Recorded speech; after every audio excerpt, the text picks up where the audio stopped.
Olá pessoal, bom dia, são 10h41 aqui, terça-feira, mas eu estou gravando na terça-feira porque abri um dia maravilhoso, eu estou de camiseta, imagina quanto tempo que eu não fico de camiseta dentro de casa.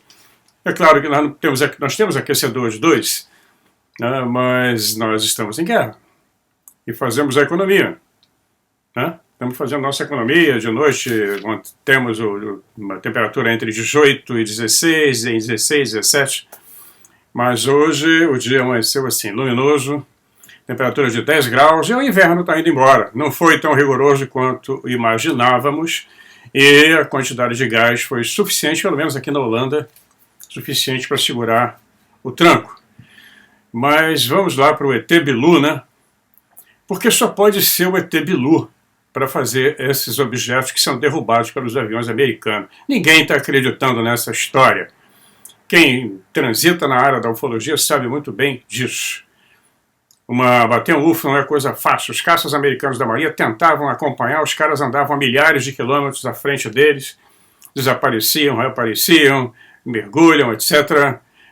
Dizer que isso é drone, tem que ser um drone mais sofisticado do mundo, Então, o que os Estados Unidos está fazendo, a orgulhosa NORAD, o serviço de defesa lá dele, o Comando de Defesa Espacial, a NORAD, que trabalha com o Canadá, estão abatendo balões ou alguma outra coisa, algum tipo mais sofisticado de drone.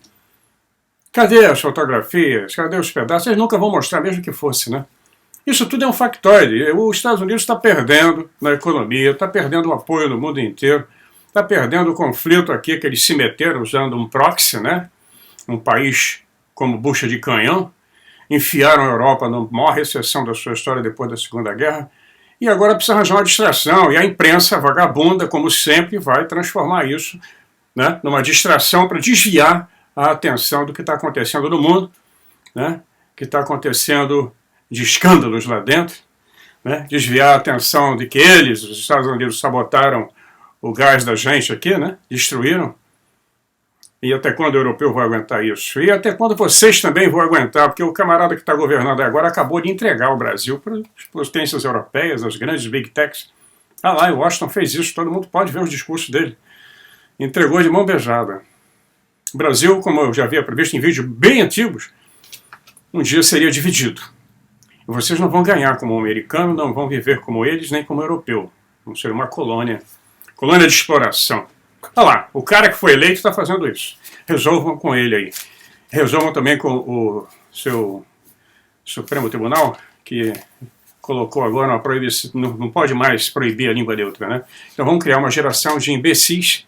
Em uma geração a mais, as crianças não vão ler nenhum documento, nenhum papel, nenhum livro, nenhuma história. E tudo vai estar diferente. Eles vão perder o sistema cognitivo das crianças, dos jovens, vai ser completamente alterado. E isso faz parte do plano. É só ler 1984, foi previsto lá por George Orwell. Então é isso. O que era ficção, me chamam a gente de papel de alumínio, mas o papel de alumínio está tendo razão agora. Tudo que nós falávamos está acontecendo. Então essa história dos objetos voadores lá na América, só se eles forem pilotados pelo ET Bilu. É o que eu acho. Até morderia minha língua se houver uma explicação melhor para o que está acontecendo. Para mim é tudo um cavalo, estão tirando a atenção, é um factoide. Estava fazendo umas anotações aqui, até um general lá do comando aéreo americano, o general Glenn Van Eyck, disse que a comunidade de inteligência está trabalhando e tal, não descartamos nenhuma hipótese. É mentira, eles sabem muito bem o que eles estão fazendo. Mas não tiraram a possibilidade do ET. E pode ser aquela famosa invasão falsa dos ETs.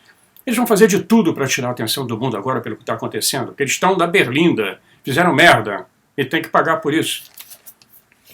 Continuam fazendo, Então é isso. Quanto à questão desses eventos, a não ser que aconteça alguma coisa nova. Eles causaram uma histeria mundial, fica todo mundo desviando a atenção agora. Isso é velho na política americana. Quem lê e sabe ler, e entende o que está lendo, porque o que vão criar no Brasil é uma geração de retardados. Infelizmente. E eu morro de pena. Fico muito triste com isso. Vamos lá.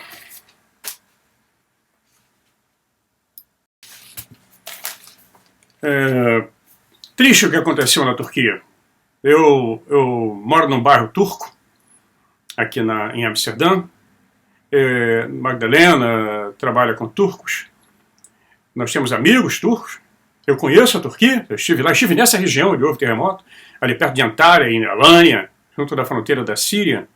Essa região é completamente afetada por terremotos há milênios. Sempre foi uma região de terremotos. E sempre se sabe que vai acontecer um poderoso de tempos em tempos. Eu tinha um amigo que morava em Alanya e tinha um apartamento nessa área que é sujeita a terremotos. Na época que eu estive com ele, eu falei, rapaz, vende esse apartamento. A construção da civil na Turquia é um negócio horroroso. Tanto que o Erdogan agora está mandando prender alguns empreiteiros que fizeram esses prédios que caíram. Porque já existe tecnologia, como no Japão, como na China, para construir prédios mais seguros. Né? E eles continuam fazendo a corrupção muito grande. Né? Qualquer empreiteiro, qualquer mestre de obra brasileiro faria um apartamento melhor e mais seguro. O brasileiro é muito safo nisso. Então ali é factível, sempre vai acontecer, sempre aconteceram terremotos.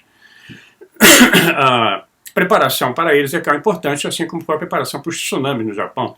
Boias de aviso, etc. E agora construções mais seguras. Então não se trata de um projeto... É coincidência, porque a Turquia está ameaçando sair da OTAN, o pessoal fala que foi o ARP, né, americano, porque eles podem interferir no sistema eletromagnético da nossa atmosfera e provocar terremotos. A tecnologia existe, o russo também tem, mas eu acredito que foi apenas uma coincidência. Triste, é pavoroso, as imagens são horrorosas, e que nós temos amigos na Turquia, nós vivemos numa comunidade turca. Puxa vida, é uma coisa horrorosa. Né? Se eu fosse um Deus, eu evitaria isso. Pelo menos salvaria as crianças, né? Mas eu não sou Deus. Muita gente inocente pagando pela irresponsabilidade e pela sacanagem do sistema financeiro, da ganância, de ganhar dinheiro, construir coisas baratas, etc. Mas vamos voltar ao nosso assunto lá da NASA e sobre a magia, que é um pouco mais leve. Eu falei no vídeo passado que havia uma continuação. Vamos falar sobre a turma dos magos que criaram a NASA, criaram o laboratório de propulsão a jato, né, que saíram da Caltech, do MIT, e criaram uma NASA que durante um tempo foi muito poderosa, extremamente poderosa e organizada. Agora está uma vergonha.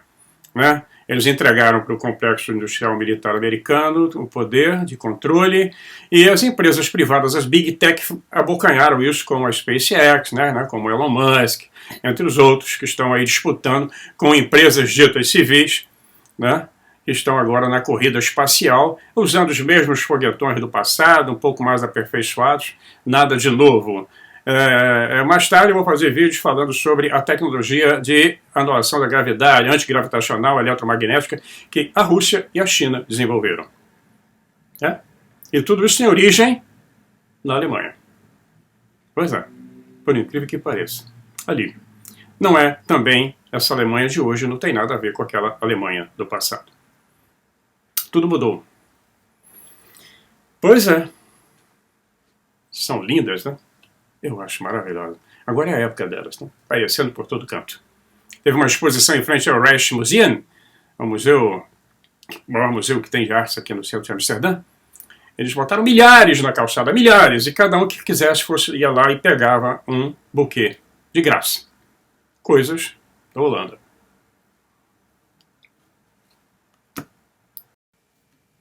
Mas bem, nós falamos várias vezes, né, sobre o número 33, a importância dele com relação à NASA. Né? Então vamos ver que o número 33 é embutido em um padrão ritual da NASA. Se nós formos olhar para lugares e eventos chaves, né, no programa espacial e a história dos homens que comandaram uma espécie de padrão cerimonial maçônico tetaédrico, bem distinto, né?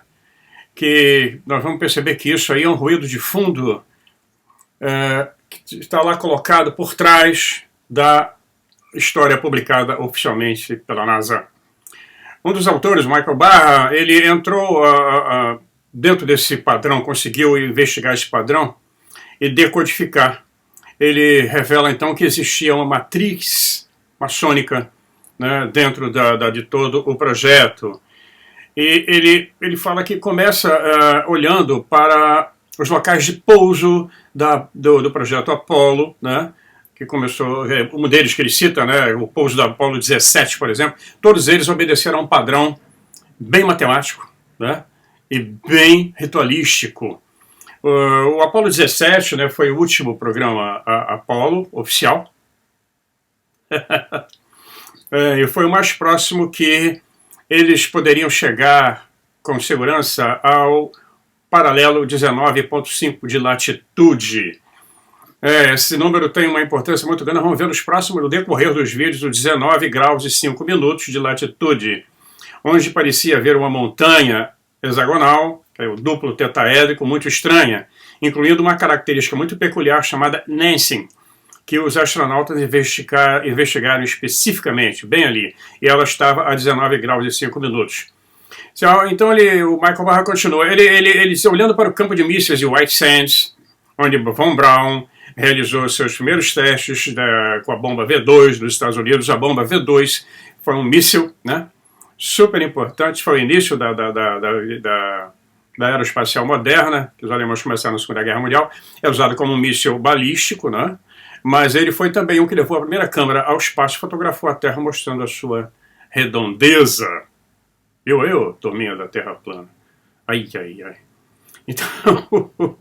Então ele realizou seus testes, foi usado aqui na Europa, né, bombardeando cidades como Amsterdã, como Londres, etc., e Bruxelas e tal. E depois já foram levados para os Estados Unidos para servir de base de teste e o início da aeroespacial americana, que foi toda ela baseada, calcada em foguetes alemães. Então, aí que vem a história. Havia apenas na época uma plataforma de lançamento, chamava-se Complexo 33. A única pista de pouso no Centro Espacial Kennedy, em Cabo Canaveral, que depois passou a se chamar Cabo Kennedy, né, era a pista 33, claro. Curiosamente, se você estivesse na base sul da Grande Pirâmide de Gizé, e então ajustasse sua bússola para 333, você acabaria encontrando, seguisse uma linha lá de orientação, a porta do laboratório de propulsão a jato nos Estados Unidos, né? E tem um monte dessas coincidências. Esse implacável e repetitivo padrão ritualístico da NASA também não se restringiu apenas aos números. A NASA estava comprovadamente enredada nos tipos de mitologias totalmente estranhas, nos quais grupos como os maçons e os SS prosperaram. Havia vários grupos mágicos ali dentro. Os SS também eram mágicos. Uma outra ordem. Mas olha o que tem de magia no meio dessa turma. Era muita coisa. Como eu falei no vídeo passado, eram dois grupos. Eu acho que eram mais, né? Pelo que eu já vi. Os mágicos da SS, os mágicos do Aleister Crowley, né? Que estavam trabalhando juntos ali. Às vezes nem muito juntos. O módulo lunar da Apollo 11, deixa eu ver, pegar aqui. O módulo está aqui. A nave, o módulo vinha aqui dentro, né, embutido, depois ela se desacoplava, virava o módulo. Então, recebeu o nome de Águia, enquanto a bandeira do rito escocês que Aldrin usou, que ele levou a bordo para a Lua e depois retornou à Terra, trazia o símbolo de uma águia de duas cabeças, que existe muito simbolismo em cima disso. Ele é também o brasão oficial do rito escocês, que aparece também lá na Suméria. Olha aí, tudo está interligado. Simultaneamente, o módulo de comando e serviço da Colômbia também tinha sua própria conexão egípcia mitológica. Tirando o nome ostensivamente de São Columba é famoso, é uma figura reverenciada na Igreja Católica, que se tornou uma espécie de pedra antiga, né, entre aspas. É a mesma coisa que se fala sobre a pedra que Jacó deitou a cabeça enquanto recebia a visão da escada, a famosa escadinha de Jacó, em que os anjos subiam e desciam, indo para o céu.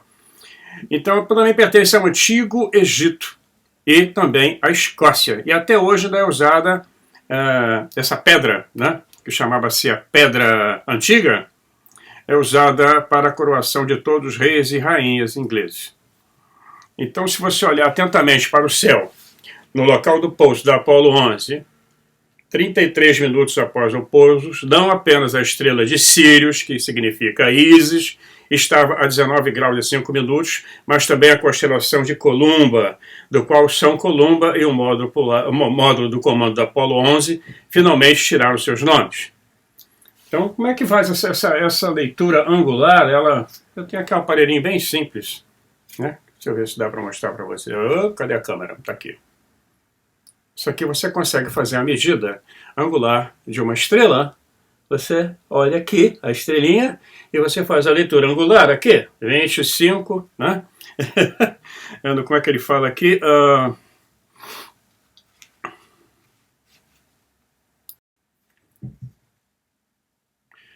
19 graus e 5 minutos. Aí você lê aqui, você tem a altura angular da estrela. Um aparelhinho desse aqui vem num brinquedo para criança, que é vendido aqui na Holanda, para criança de 9 anos de idade.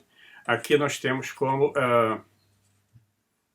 calcular, de acordo com o mês, nós estamos agora em fevereiro, eu tenho a posição do Sol. Qual a posição do Sol? Ele está na casa de Leão, dá para ver. E eu tenho a Lua que diz que a Lua é Lua nova. Isso aqui é muito legal, né? Então, tem várias... desculpa, para acertar aqui, eu estou com a claridade da janela atrapalhando. Isso aqui é um brinquedo de criança e que eu uso pra caramba.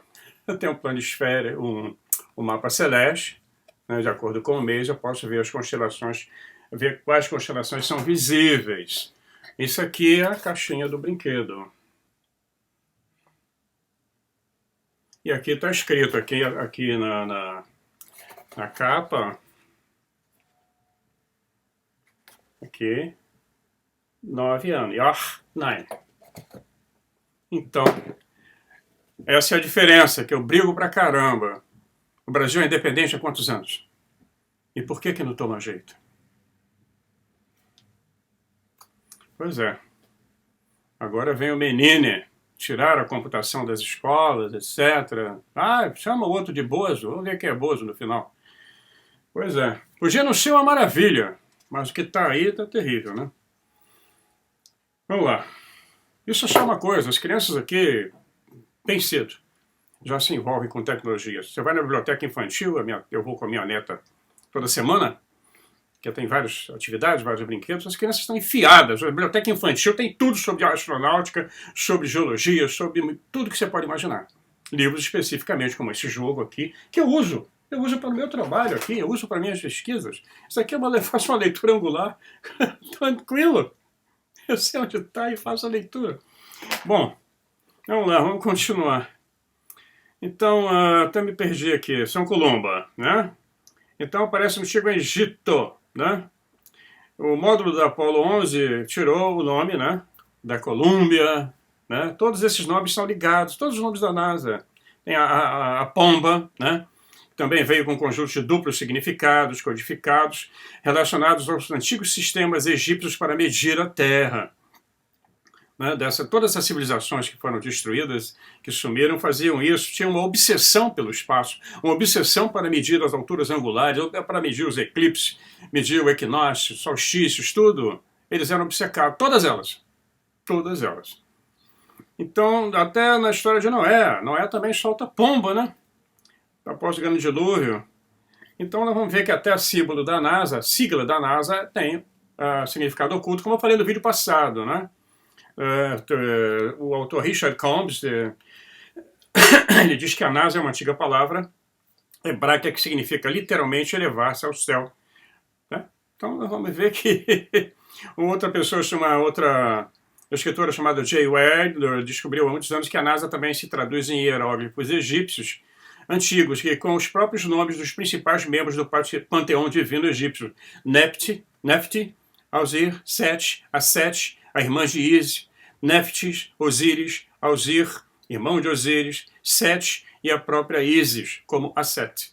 No entanto, de todas essas coincidências rituais, uma realmente se destacou porque veio com um conjunto completamente diferente de impressões digitais, rituais anexadas. Então, como eu falei antes, a espaçonave não tripulada da Surveyor 3, havia pousado no Oceanus Procellarum, apenas algumas centenas de metros de onde a Apollo 12 pousaria 31 meses depois.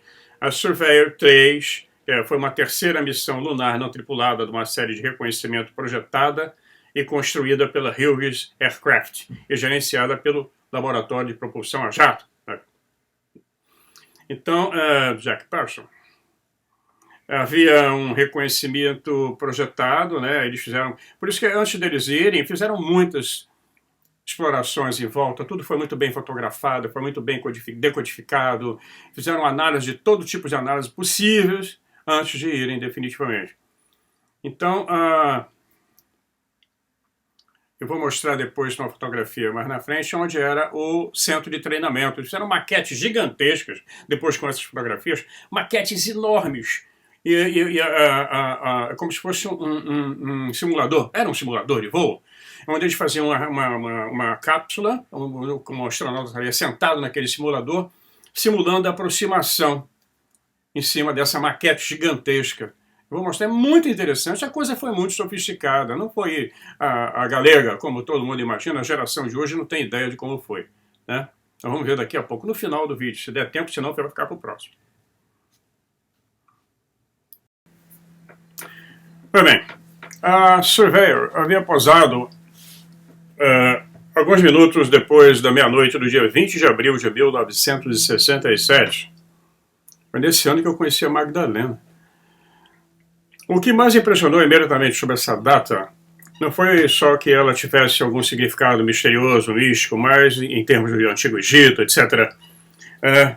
Não parecia. Mas ela, imediatamente sobre essa data, não foi que ela tivesse algum significado místico, mas que ela estava relacionado ao 19 graus e 5 minutos. E o que mais se destacou naquela hora, né? O que tinha a ver esse significado, 19.5? Foi simplesmente a data do aniversário do homem do bigodinho. Se isso não bastasse, logo se descobriu que a NASA também, né, com esses investigadores, né, descobriram que a NASA estava crivada em todos os níveis de cientistas de foguetes alemães, que foram com a operação Paperclip, né, para os Estados Unidos. Ex-nazistas, membros da SS, como Von Braun, né? Então eles fizeram o pouso na Lua no dia do aniversário do camarada, não apenas uma vez, mas 2 vezes. É sempre esse número, 19 graus,5. Aí a segunda vez que eles fizeram isso, né, foi com a Apollo 16, em 1972. Curiosamente, o módulo lunar da Apollo 16 teve um problema com o motor SP, foi um problema crítico, pouco antes da planejada queima de órbita, que eles chamam, e esse processo se arrastou até a data de 20 de abril, né? Então, bingo! De repente, o problema foi resolvido e os astronautas receberam o sinal verde para pousar na próxima órbita. Mais uma vez, coincidentemente, na data de nascimento do cidadão lá. E não é só isso. Aquele módulo lunar em particular, ele tinha um nome muito interessante, Orion. Orion. Igual ao novo agora que eles estão falando, Orion, né? Também foi o único módulo lunar em todo o programa Apollo que não foi deliberadamente lançado de volta à Lua depois que os astronautas deixaram a Lua. Eles retornaram ao módulo de comando e estavam a caminho da sua casa em segurança. Obviamente porque esse módulo lunar teria sido então a literal encarnação estelar do sagrado deus egípcio dos mortos e da ressurreição, Osíris. A mensagem simbólica aqui foi definitivamente arrepiante. A relação potencial, ressurreição, e era tudo muito específico e tinha uma relação bem estreita com algo, né? O nome do homem do bigode.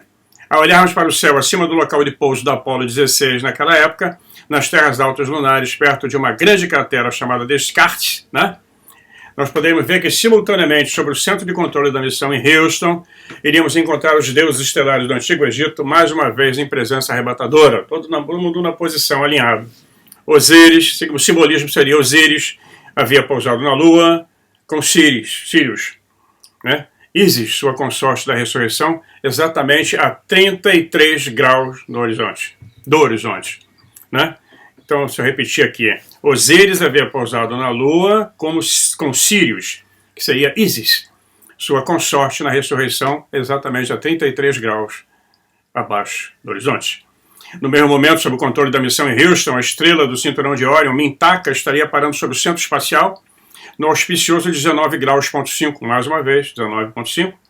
Em outras palavras, a NASA havia pousado uma segunda nave, dessa vez no módulo lunar, com o nome específico de Osiris, na Lua, no aniversário dele, 2 vezes, em horários e lugares selecionados por um geólogo egípcio, cujo pai era especialista na antiga religião estelar egípcia. Vamos falar sobre esse geólogo egípcio, que trabalhou, uma pessoa super importante do projeto lunar, que trabalhou na NASA, era egípcio e místico.